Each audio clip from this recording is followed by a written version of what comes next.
Autorität und Irrsinn fallen in eins. Die ganze Gesellschaft steckt in der Zwangsjacke.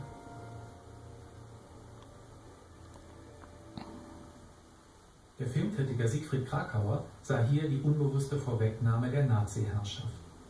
Caligari als Tyrann und eine Gesellschaft, die verrückt wird. Der Diktator ist schon da. Im Innern der kollektiven Psyche.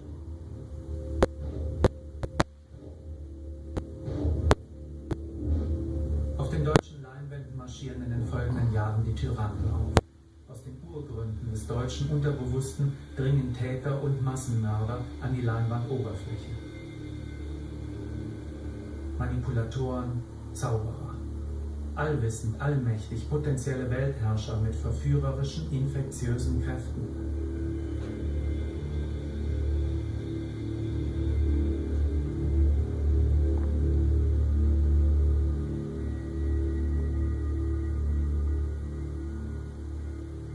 Auf der anderen Seite ihre Kreatur, Schlafwandler, Getriebene, willige Vollstrecker der Befehle ihres Herrn. Warum gibt es ihrer so viele? Wo kommen sie her? Wer die deutsche Filmgeschichte jener Zeit erklären möchte, wird darauf eine